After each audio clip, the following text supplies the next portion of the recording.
Votre existence a été programmée même avant votre arrivée dans ce monde, et elle continue d'être façonnée à cet instant même. Non pas dictée par le destin ou la chance, mais par un champ de conscience si vaste et ancien qu'il se souvient de chaque expérience, émotion ou aspiration que votre esprit a jamais connue. Il existe un royaume, si l'on peut l'appeler ainsi, qui conserve chaque pensée, chaque intention et chaque trace karmique de chaque vie qui a jamais existé. Ce champ est si silencieux que la plupart des gens ne le perçoivent jamais, si délicat que la plupart ne peuvent même pas le sentir. Pourtant, il reste toujours présent, juste hors de portée de la conscience ordinaire. Vous l'avez déjà ressenti auparavant, dans le calme de la méditation, durant la lucidité étrange du déjà-vu, dans des rêves qui résonnent plus profondément que la vraie vie. Les anciens l'appelaient Akasha. Les mystiques le reconnaissaient intuitivement.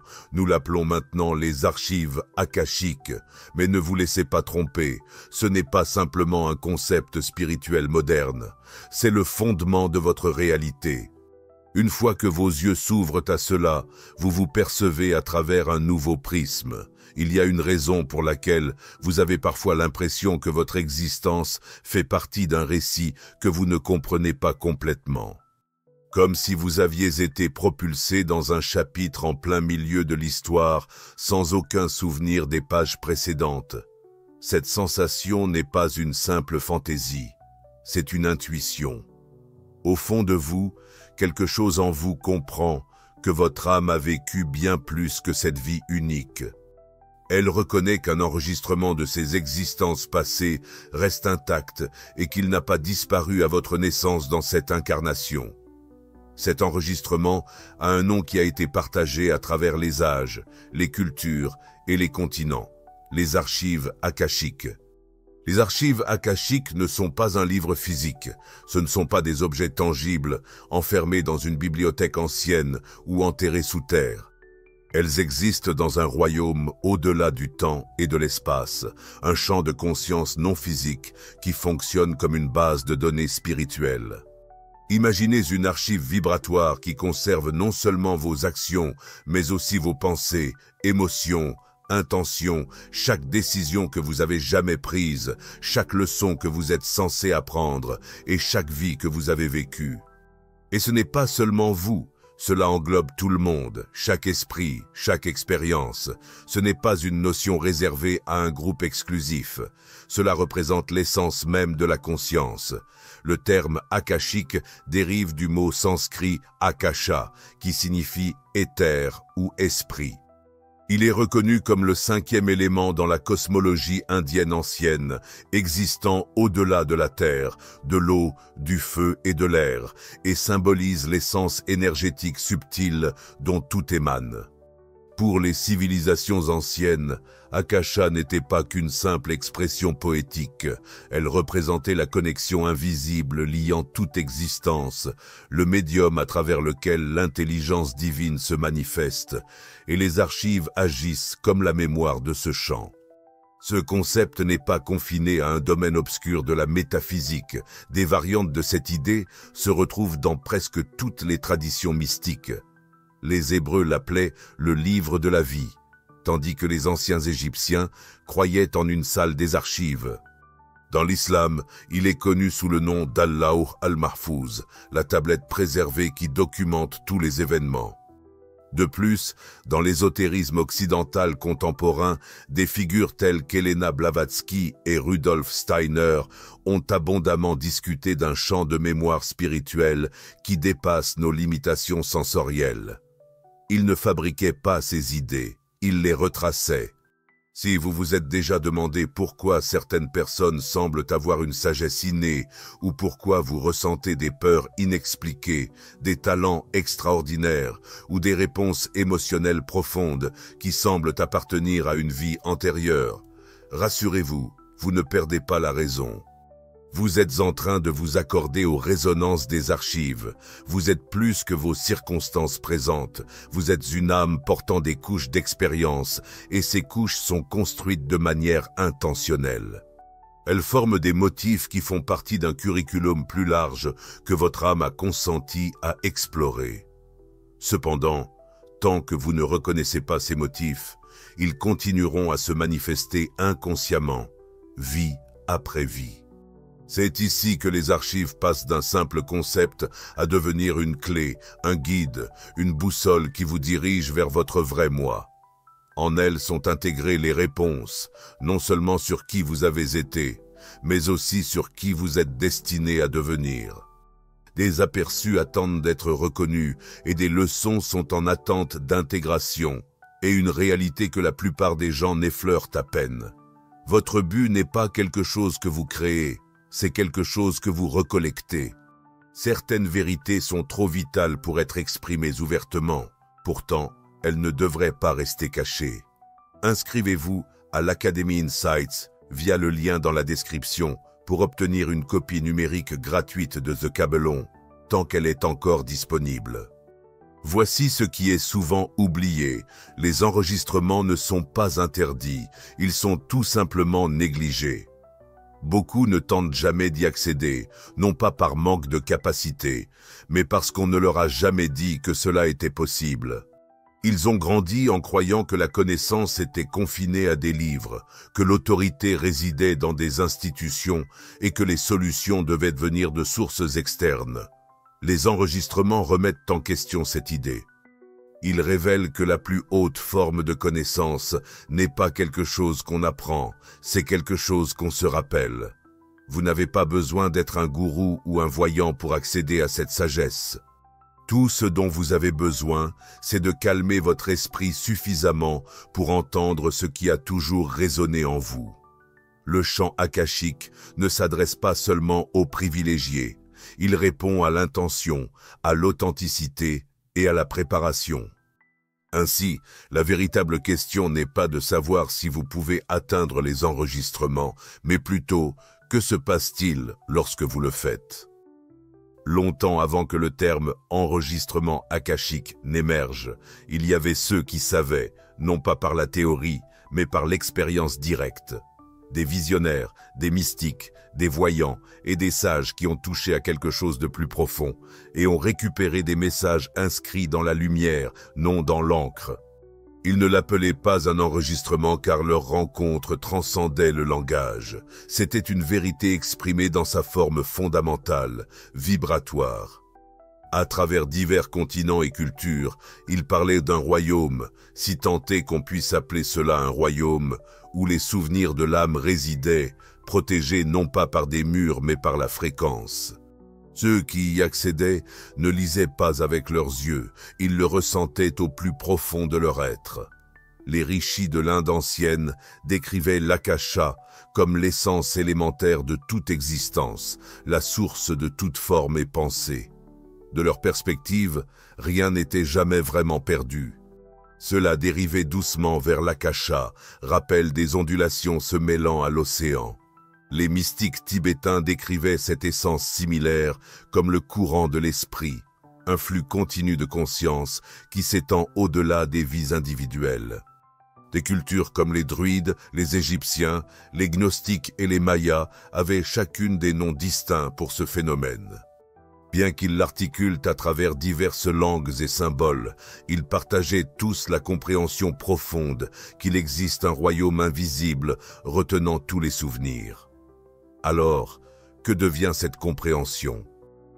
Elle n'a pas disparu. Au contraire, elle a été systématiquement démontée, mise de côté et requalifiée de superstition par des institutions menacées par ses implications. Si l'âme possède une mémoire, alors l'identité ne peut être limitée par la nationalité, la foi ou même la physicalité. Si ces enregistrements existent, alors la source de l'autorité doit venir de l'intérieur et non être imposée de l'extérieur. Cela représente une menace significative pour les systèmes conçus pour le contrôle. Lors de la colonisation, de nombreuses cultures autochtones, avec des traditions orales de mémoire de l'âme, ont été réprimées. Les rites sacrés qui facilitaient les connexions avec l'akasha ont été interdits, ridiculisés ou remplacés.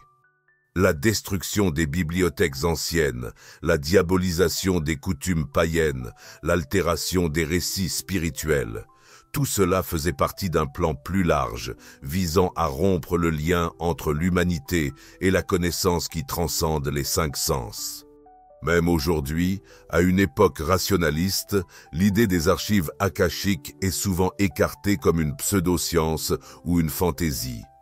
Pourtant, les critiques ne peuvent pas expliquer de manière satisfaisante pourquoi certains enfants semblent se souvenir de vies antérieures ou pourquoi des étrangers peuvent partager des rêves identiques, ni pourquoi on trouve des descriptions frappantes similaires de la mémoire de l'âme dans des textes anciens de diverses civilisations.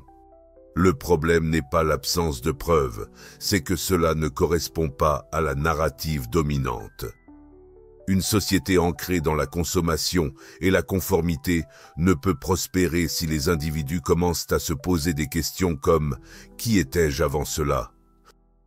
Et si mon histoire attribuée n'est pas toute la narrative, d'où la proposition d'une nouvelle histoire, celle qui vous définit par votre nom, votre emploi, votre ethnie et votre genre. Votre histoire personnelle commence avec votre certificat de naissance et se termine avec votre certificat de décès. Tout le reste n'est qu'un conte de fées. Pourtant, sous ce récit se cache une vérité ancienne qui attend patiemment d'être redécouverte. Cette vérité existe dans les rêves que vous ne pouvez pas articuler et se murmure pendant les périodes de calme. Elle émerge lorsque le bruit du monde diminue, vous permettant d'entendre votre sagesse intérieure. Cette discussion ne vise pas à remplacer la religion, à affirmer une perspective ou à révéler une connaissance secrète. Il s'agit d'éveiller. Il s'agit de reprendre une vérité qui a été perdue, pas seulement par la violence, mais aussi par la moquerie, la distraction et l'oubli. Les archives akashiques ne sont pas une invention moderne, elles sont profondément anciennes. La nouveauté réside dans le nombre croissant d'individus qui commencent à renouer avec eux-mêmes. Peut-être est-ce la raison pour laquelle vous êtes ici, non pas pour acquérir de nouvelles informations, mais pour vous souvenir de quelque chose d'intemporel, quelque chose que vos ancêtres connaissaient avant qu'il ne leur soit enlevé, quelque chose que votre esprit s'efforce de vous révéler depuis toujours. Quand vous comprenez que l'histoire n'est pas simplement inscrite dans des livres, mais plutôt codée dans l'énergie, la fréquence, et en vous, vous commencez à récupérer un récit que personne d'autre ne peut articuler pour vous. Accéder aux archives akashiques ne nécessite pas de carte de bibliothèque. Vous n'avez besoin de l'autorisation d'aucune institution, d'un diplôme ou de tout type de hiérarchie spirituelle. Ces archives n'ont jamais été destinées à être possédées ou confinées. Elles sont faites pour être vécues, rappelées et incarnées. Cette distinction les sépare des autres sources de connaissances. Elles ne résonnent pas avec l'intellect, mais avec la fréquence. Vous ne les lisez pas simplement avec vos yeux, vous vous alignez avec elles, vous vous accordez à elles. Pensez à cela comme au réglage d'un bouton de radio où votre conscience entre dans un état où le bruit s'estompe et le signal devient clair.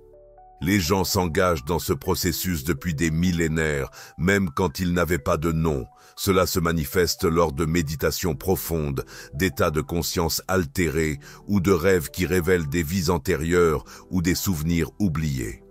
Cela peut même se produire spontanément, au milieu d'une grande tristesse, d'une joie intense ou d'un calme total. Le point d'entrée demeure une présence unique et constante. Vous ne pouvez pas forcer votre chemin dans les archives, vous y pénétrez plutôt en douceur. Vous vous abandonnez à une conscience si pure et silencieuse que votre énergie résonne avec la fréquence de la vérité elle-même. Les mystiques et sages désignent souvent les archives comme un royaume vibratoire. Cela est dû au fait que leur contenu n'est pas transmis dans un langage familier. Vous ne trouverez pas de phrases ou de paragraphes. Au lieu de cela, il existe un sentiment de connaissance. Il s'agit de résonance. Certaines personnes visualisent les archives comme une vaste bibliothèque ou un ancien sanctuaire rempli de rouleaux et d'illuminations. D'autres peuvent le percevoir comme un ensemble de couleurs, de sons ou de symboles qui ne se traduisent pas en mots, mais évoquent une compréhension émotionnelle profonde. C'est là le cœur du problème. Les archives ne communiquent pas avec votre esprit analytique, elles se connectent directement à votre âme. Les chercheurs spirituels contemporains ont élaboré différentes approches pour entrer consciemment dans ce royaume. Certaines personnes utilisent des méditations guidées ou des prières, comme la prière du chemin rendue célèbre par Linda Howe. D'autres explorent les archives par l'écriture automatique, permettant à l'inconscient d'exprimer ce que le conscient n'a pas encore saisi. Des techniques comme le travail sur la respiration, l'utilisation de plantes médicinales, le rêve lucide et la projection astrale ont également été employées comme des portes d'entrée pour ceux qui sont prêts à naviguer dans les niveaux plus profonds de la conscience. Pourtant, aucune approche unique ne convient à tout le monde. La méthode est moins importante que l'intention qui la sous-tend. L'intention est primordiale. Aborder les archives à la recherche de validation, de contrôle ou de divertissement risque de ne rien donner de significatif. En revanche, si vous venez avec respect, curiosité et une ouverture à la transformation, le champ répondra et le processus ne sera pas toujours facile. Les archives ne s'adaptent pas à votre ego. Elles révèlent des motifs, des vérités difficiles, des cycles que vous avez revisités à travers des vies et des blessures que vous avez portées bien plus longtemps que votre propre identité. Pourtant, elles dévoilent également votre pouvoir inhérent, ancien et inexploité, attendant que vous le réclamiez. Elles offrent une clarté, là où vous vous êtes peut-être senti perdu pendant des années, répétant le même message. Vous êtes bien plus que ce que vous avez été amené à croire. Ce qui est fascinant, c'est que d'innombrables personnes ont puisé dans les archives sans même en être conscientes. Ce ressenti instinctif qui vous a éloigné d'un mauvais choix. Ce moment étrange où vous avez prédit ce que quelqu'un allait dire avant qu'il ne le dise. Cette attirance inexplicable pour un endroit, une personne ou une direction particulière. Ces occurrences ne sont pas de simples coïncidences. Ce sont des échos, des aperçus fugaces à travers le voile. Votre âme essayant de communiquer au milieu des distractions d'un monde conçu pour détourner votre attention. La réalité est que l'accès aux archives akashiques n'est pas une fuite de cette existence. Il s'agit de pleinement incarner votre véritable moi à l'intérieur. Ce n'est pas un moyen de contourner la réalité, mais une façon de la percevoir avec clarté, au-delà des illusions et du conditionnement, directement au cœur. Lorsque vous accédez aux archives, vous ne vous rappelez pas seulement qui vous étiez, vous redécouvrez qui vous étiez destiné à devenir. De tels souvenirs ne sont pas passifs. Ils insufflent de l'action en vous, ils transforment votre manière de naviguer dans la vie, redéfinissent vos réponses aux obstacles, modifient votre perception des autres et redéfinissent votre récit personnel. Une fois que vous avez pénétré dans l'infini et compris votre rôle au sein de celui-ci, rien ne peut vous persuader que vous êtes insignifiant, incomplet ou impuissant. Vous ne vous êtes pas présenté sur cette planète les mains vides. Vous ne vous êtes pas arrivé ici comme une page blanche, lâchée au hasard dans une existence chaotique. Vous avez apporté avec vous un plan, un design au niveau de l'âme façonné par d'innombrables vies d'expériences, d'intentions et de résultats. Les archives akashiques préservent ce plan. Elles ne se contentent pas de conserver des informations sur votre passé. Elles illustrent les résidus énergétiques de ces expériences, souvent appelées karma ou mémoire de l'âme, qui représentent fondamentalement le cadre spirituel de votre évolution. Beaucoup de gens ont mal compris le karma. Ce n'est ni une punition, ni une revanche cosmique pour des méfaits. Le karma représente la mémoire. Il incarne l'élan.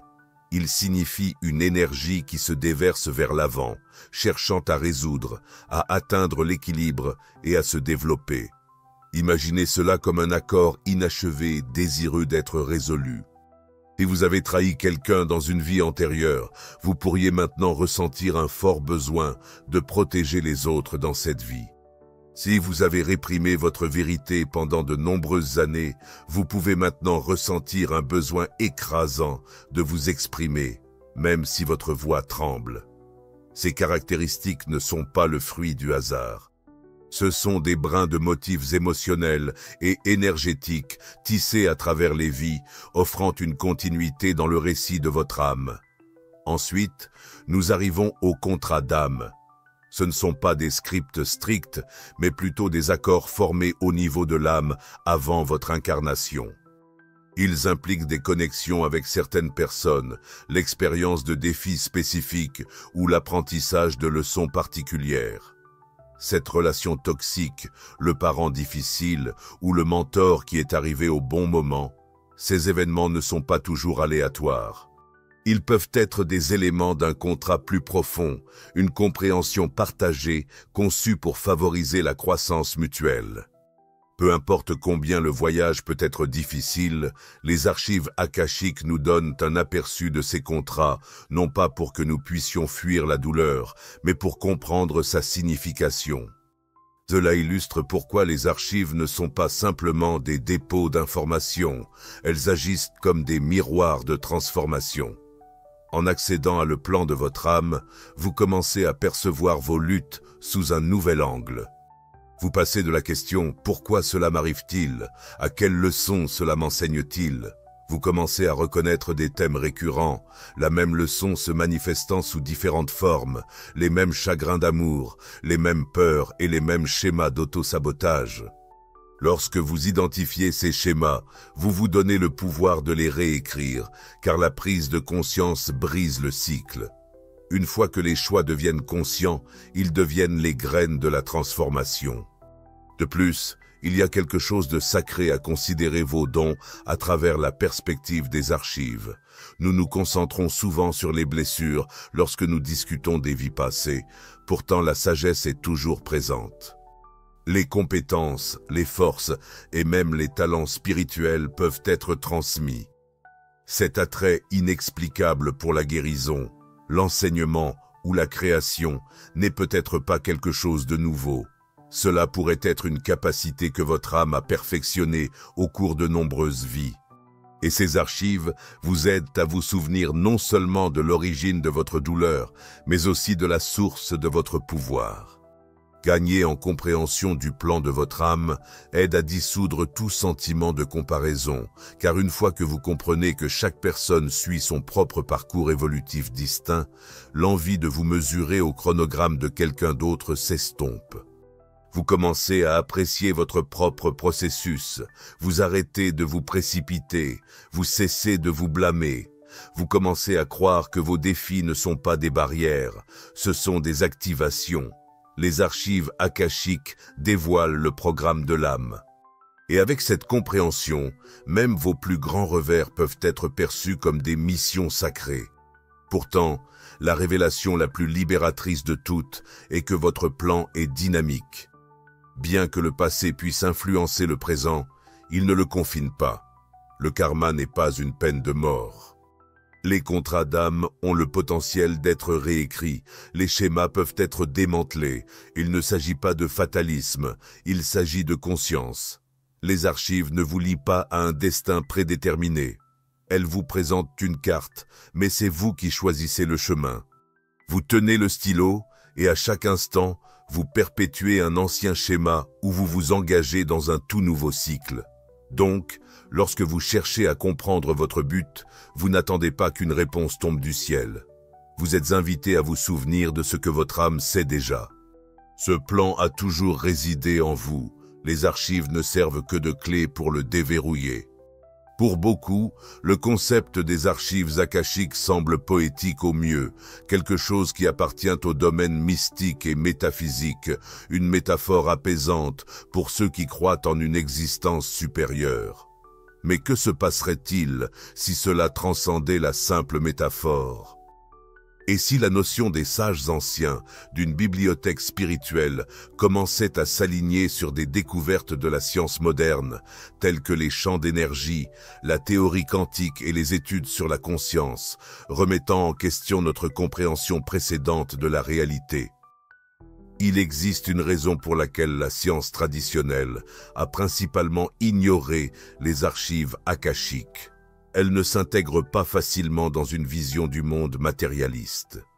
Vous ne pouvez pas examiner les archives avec un microscope, les mesurer avec une règle ou les quantifier dans un laboratoire. Pourtant, la conscience, vos pensées, vos rêves et vos souvenirs échappent également à la quantification. Cependant, vous êtes conscient de leur existence. Les archives peuvent ne pas avoir de forme physique, tout comme le signal Internet qui vous permet d'accéder à ce contenu.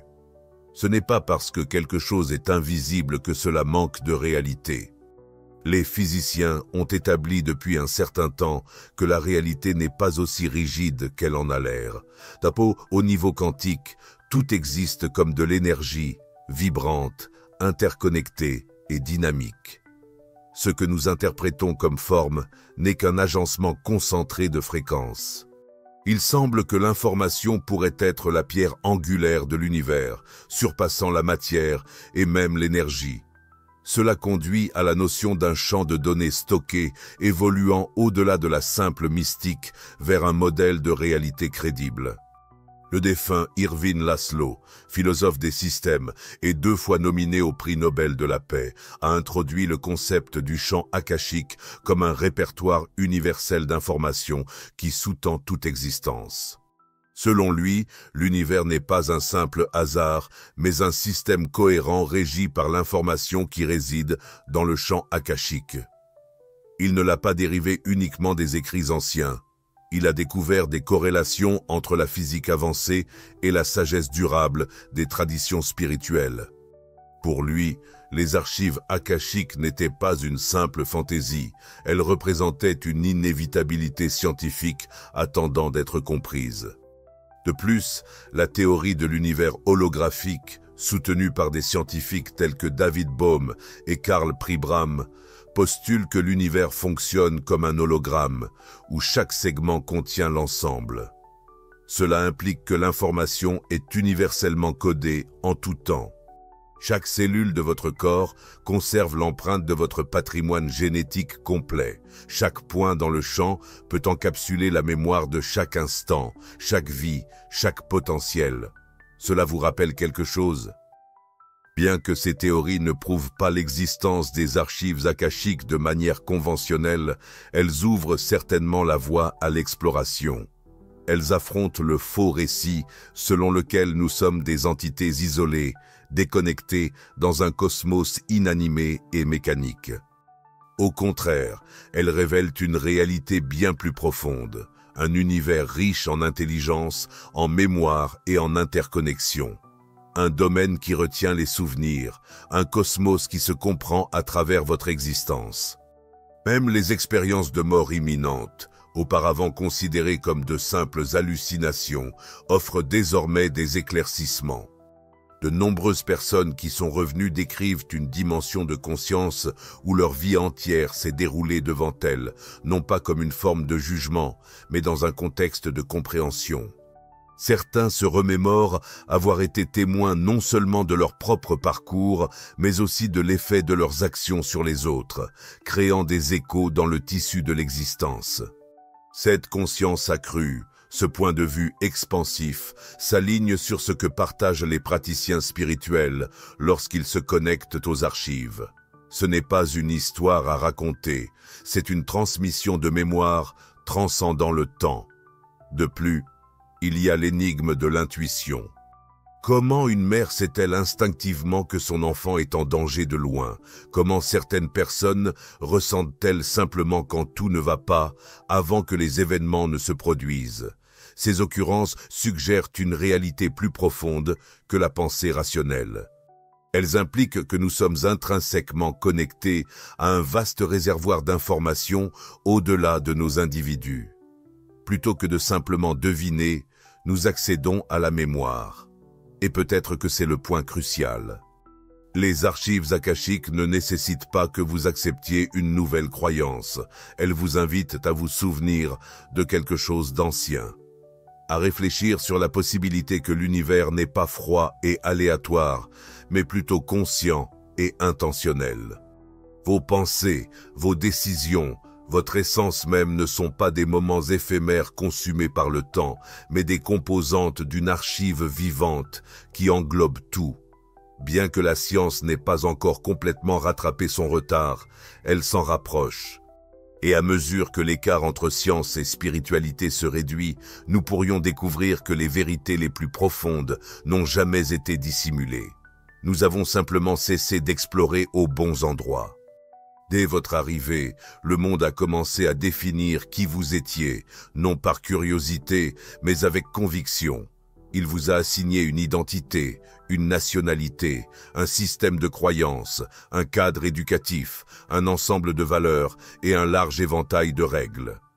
Il vous a appris ce qui constitue la réalité, ce qui n'est qu'une fantaisie et quelle pensée pourrait être dangereuse à envisager. Et au sein de cette longue liste d'accords tacites se trouvait un message qui résonnait plus fort que les autres. Oubliez. Oubliez qui vous êtes vraiment. Oubliez vos expériences, oubliez vos origines, oubliez vos connaissances. Ce n'était pas une coïncidence, ce n'était pas simplement une conséquence malheureuse de grandir dans la société moderne. C'était parti d'un cadre plus large. Un cadre conçu pour couper vos liens avec tout ce qui pourrait vous donner du pouvoir, tout ce qui pourrait établir votre souveraineté, tout ce qui vous rappellerait que votre âme porte un souvenir bien plus profond que votre nom actuel, votre titre de poste ou votre identification délivrée par l'État.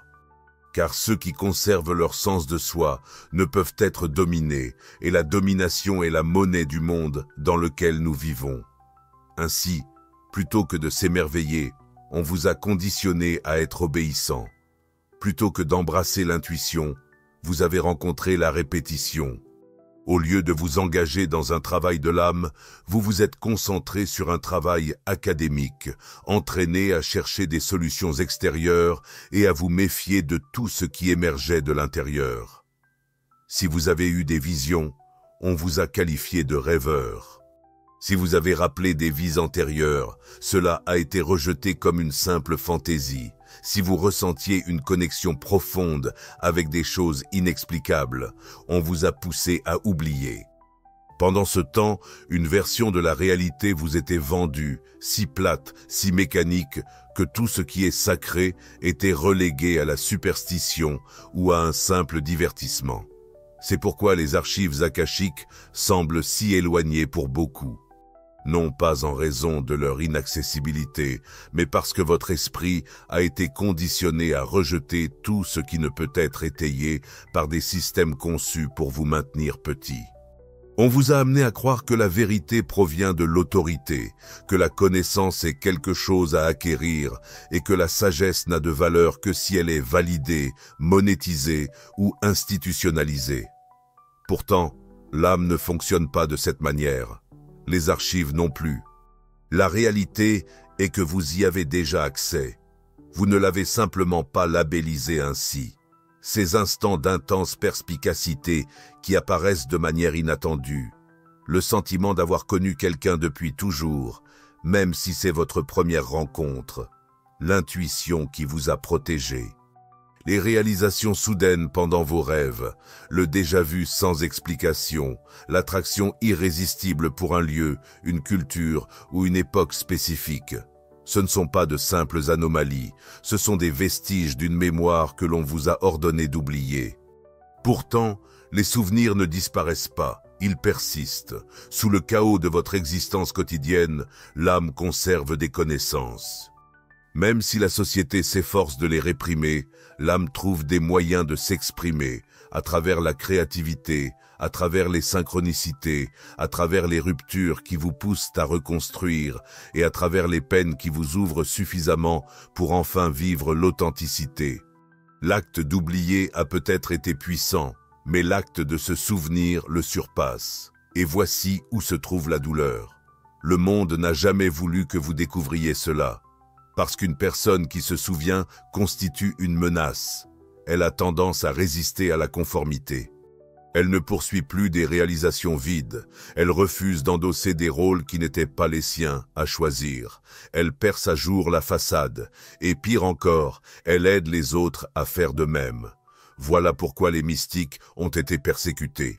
Pourquoi les chamans ont été réduits au silence. Pourquoi les gardiens de la sagesse des traditions indigènes ont été effacés ou redéfinis.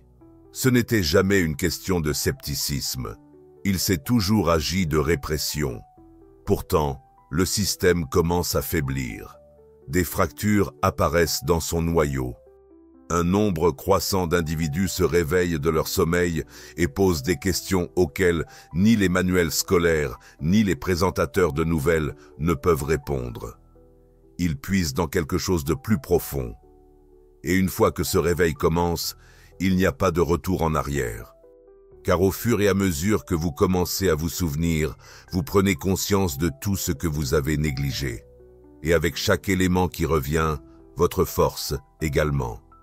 Vous n'étiez pas censé rester dans l'ignorance, vous étiez conçu pour vous éveiller. Les archives akashiques n'ont jamais été obscurcies, on vous a simplement conditionné à ne pas les chercher. Mais maintenant que vous cherchez, tout se transforme. Se souvenir n'est pas revenir au passé, c'est regarder en soi. Les archives akashiques ne se trouvent pas dans un royaume lointain, protégé par des êtres mystiques en vêtements fluides. Au contraire, elles résident en vous, profondément tissées dans votre essence, reposant dans les espaces silencieux entre vos pensées. Accéder à ces expériences ne nécessite pas de rituels élaborés, il suffit d'être prêt à embrasser l'expérience. Ce n'est pas une question de performance, c'est votre capacité à rester présent qui compte. Vous n'avez pas besoin de phrases spéciales, juste de questions sincères. Aucun diplôme spirituel n'est requis, seulement le courage de vous asseoir avec vous-même et d'écouter au-delà des distractions. C'est là que beaucoup de gens échouent. Ils s'attendent à des révélations spectaculaires, des visions éblouissantes ou quelque chose de dramatiquement significatif. Pourtant, les archives ne crient que rarement. Elles communiquent en chuchotant, souvent avec une voix qui ressemble à la vôtre, mais plus profonde, plus douce et plus ancienne. Ces insights se manifestent généralement sous forme de sensations, d'éclairs fugaces ou d'épiphanies soudaines qui surgissent à l'improviste et s'estompent tout aussi rapidement si vous essayez de les saisir. Vous ne pouvez pas forcer cet accès, vous ne pouvez que cultiver l'environnement adéquat pour qu'il émerge. Créer ces conditions est simple, mais cela nécessite de la pratique, tranquillité, sincérité, et un peu d'espace. Vous devez laisser de la place à ce qui a été caché. Cela implique de couper le barrage continu de stimuli externes, de se déconnecter et de se reconnecter. Cela signifie choisir le silence lorsque le monde vous pousse à rester occupé. Pas parce que le calme est à la mode, mais parce que c'est le seul espace d'où la vérité peut émerger. C'est dans le silence que l'âme transmet ses messages, exprimant souvent des concepts qui défient l'expression linguistique. Commencez par méditer sur des questions, non pas à la recherche de réponses, mais en favorisant la connexion. Au lieu de demander « que devrais-je faire ?» Demandez-vous « qu'est-ce que j'ai besoin de me rappeler ?» Réfléchissez à une peur qui n'a jamais eu de sens, à une relation qui semble irrésolue ou à un schème récurrent. Ne vous précipitez pas, posez simplement la question et soyez réceptif à vos sentiments. Parfois, la réponse se manifeste instantanément. D'autres fois, elle peut arriver plus tard à travers un rêve, une parole de chanson ou une conversation opportune qui semble trop coïncidente. C'est l'archive qui communique subtilement. Vous pourriez découvrir que le journal intime facilite ce processus. Une pratique de flux de conscience permet à votre esprit rationnel de prendre un pas en arrière juste assez longtemps pour que votre compréhension plus profonde émerge. Vous pourriez constater que vos rêves deviennent plus intenses ou que les synchronicités apparaissent plus fréquemment. Ces occurrences ne sont pas le fruit du hasard, elles sont plutôt des indicateurs que vous êtes en train de vous accorder, que votre vibration se synchronise avec quelque chose d'intemporel. L'un des instruments les plus efficaces pour la recollection est le travail sur l'ombre. Souvent, ce qui nous empêche d'accéder aux archives n'est pas un manque de capacité, mais plutôt notre tendance à fuir. Nous hésitons à nous souvenir parce que nous avons peur de ce qui pourrait remonter à la surface, des choix douloureux, une culpabilité persistante, des cycles karmiques non résolus. Cependant, les archives révèlent ces aspects non pour vous faire honte, mais pour faciliter l'intégration, promouvoir la guérison et vous encourager à affronter le passé et à avancer vers les possibilités à venir. C'est aussi pourquoi ce voyage peut susciter de fortes émotions. Accéder aux archives n'est pas seulement une démarche spirituelle, cela implique la mémoire cellulaire de votre corps. Vous pouvez ressentir des larmes qui montent, ou des sensations de chagrin ou de libération qui émergent de manière inattendue. Accueillez ces émotions. Elles ne signifient pas votre effondrement, mais votre capacité à créer de l'espace en vous. Vous n'êtes pas en train d'être submergé, plutôt, vous êtes en train de vous réorganiser. Il n'existe pas de chemin unique vers les archives. Pour certaines personnes, ce voyage prend la forme de méditation. Pour d'autres, il se déploie à travers le travail de respiration, la communion avec la nature ou l'expression créative. L'art a toujours servi de passerelle, car créé depuis les profondeurs de votre âme vous permet de dialoguer dans le langage des archives sans en être pleinement conscient. La musique, la peinture, la poésie, elles transcendent les simples loisirs. Ce sont des fréquences qui, parfois, débloquent plus de souvenirs que n'importe quel texte écrit ne pourrait offrir. Vous n'avez pas besoin d'un gourou ou d'une étiquette. Ce dont vous avez besoin, c'est de sincérité, de curiosité et d'une volonté d'aller au-delà de la surface en plaçant votre confiance dans le processus. Ayez foi que ce qui remonte à la surface le fait pour une raison. Vous ne fabriquez pas ces expériences, vous vous rappelez de vérités enfouies si profondément qu'elles ont commencé à ressembler à de simples chimères. Pourtant, l'imagination agit simplement comme une mémoire vue à travers le prisme de l'intuition, et les archives akashiques résident dans l'espace entre ce que vous avez oublié et ce que votre esprit n'a jamais abandonné. Chaque fois que vous vous rappelez un aspect de vous-même que vous croyiez perdu, vous réduisez la distance entre qui vous avez été et qui vous êtes destiné à devenir. Avec le temps, cet acte de souvenir se transforme en un mode de vie. Ce n'est pas seulement un objectif, mais plutôt un état d'existence inhérent. Vous évoluez en bibliothèque, en canal, en conduit liant le royaume visible à l'invisible. À ce moment-là, la quête de sens cesse et vous commencez à l'incarner. Imaginez un scénario où les gens ne se demandent plus « Qui suis-je ?» Au lieu de cela, ils se questionnent « Qui ai-je toujours été ?» Envisagez des millions de personnes qui ne cherchent plus vers l'extérieur leurs valeurs, leur identité ou leur but, mais qui plongent plutôt au plus profond de l'archive expansive du parcours de leur âme. Ce type d'éveil ne transforme pas seulement des vies individuelles, il redirige le cours de l'humanité. Lorsque les individus se souviennent vraiment, ils cessent de se conformer à des récits préécrits. Ils arrêtent de jouer des rôles dictés par des systèmes qui visent à les réprimer. C'est ici que la transformation commence. Il est important de savoir que les archives akashiques vont au-delà de la guérison personnelle. Elles représentent une évolution partagée. Ce voyage n'est pas solitaire, il crée un effet domino. Une personne qui s'éveille à la mémoire de son âme agit comme un catalyseur. Elle commence à marcher et à parler différemment.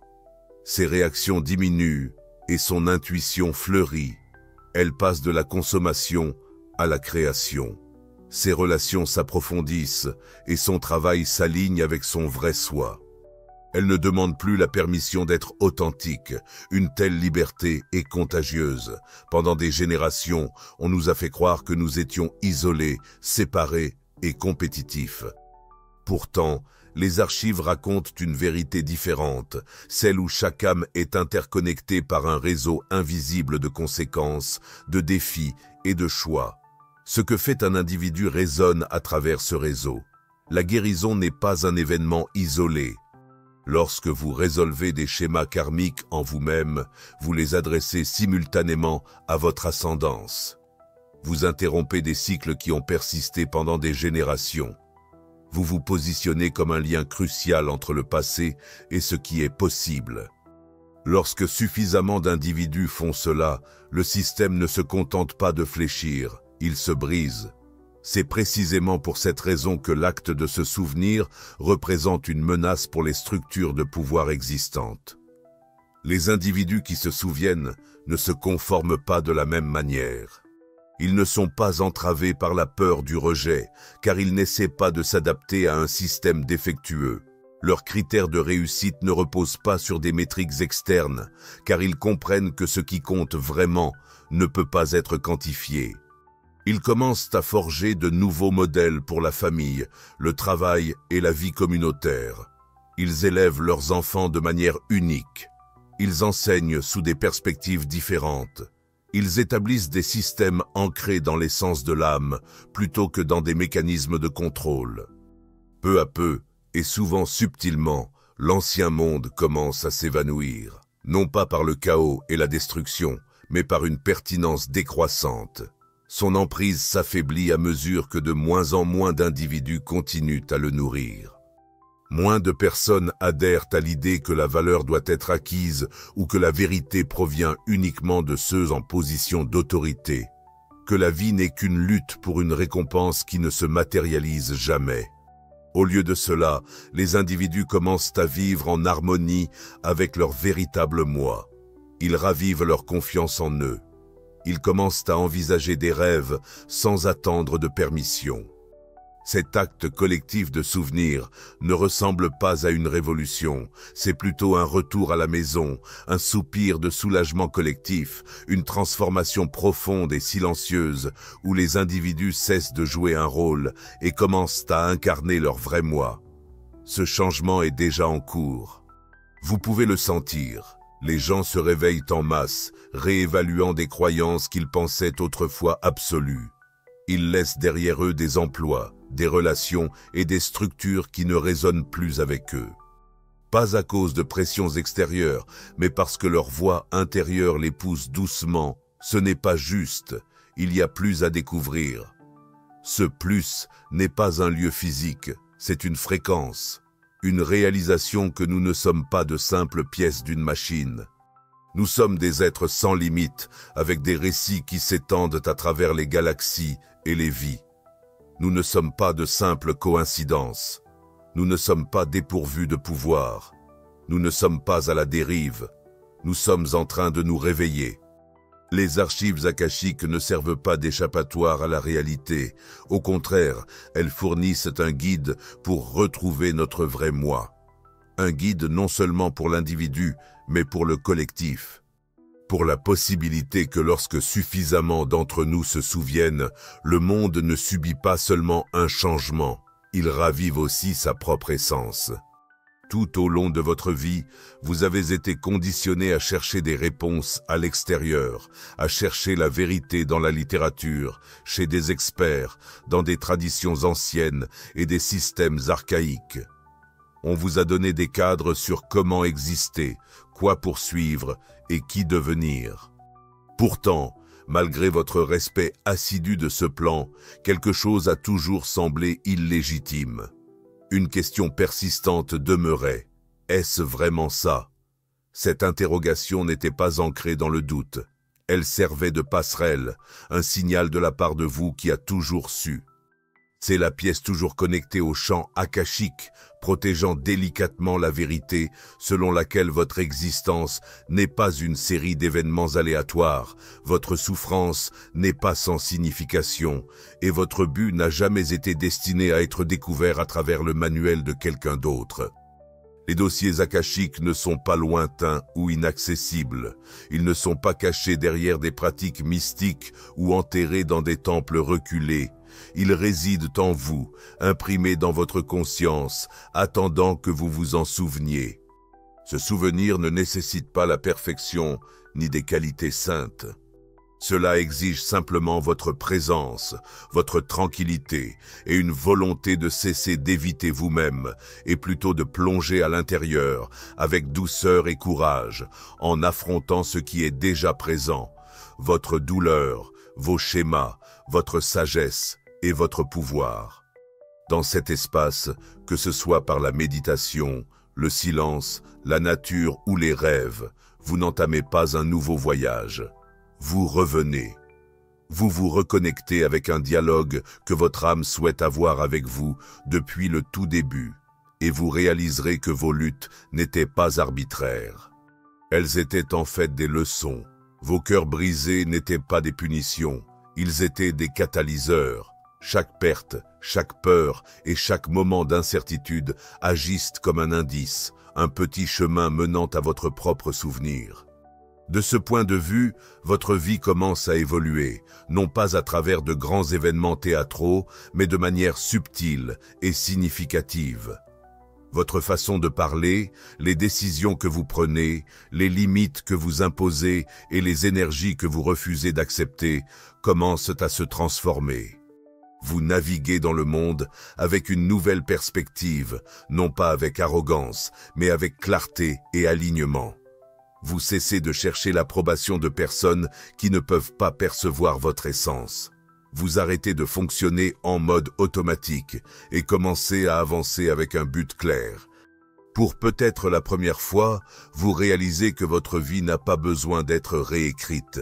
Elle doit être retrouvée, car vous n'êtes pas simplement un humain tentant d'adopter un chemin spirituel. Vous êtes une âme reconnectant avec l'essence d'être humain, et ce souvenir réside en vous. Il n'est pas nécessaire de prouver quoi que ce soit pour y accéder.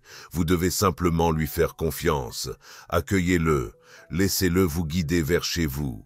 Si vous avez suivi jusqu'ici, vous êtes déjà conscient de ce que d'autres ignorent encore. Ne vous arrêtez pas ici.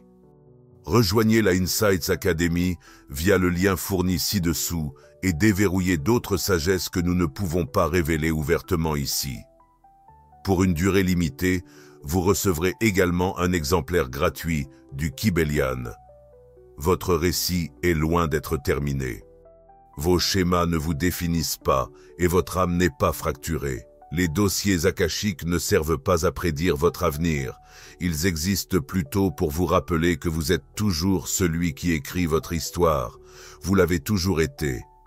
Le prochain chapitre attend votre plume, prêt à être rempli de souvenirs, de souveraineté totale et de vérité absolue. Si cette vidéo vous a touché, partagez vos pensées en commentant « J'ai compris ».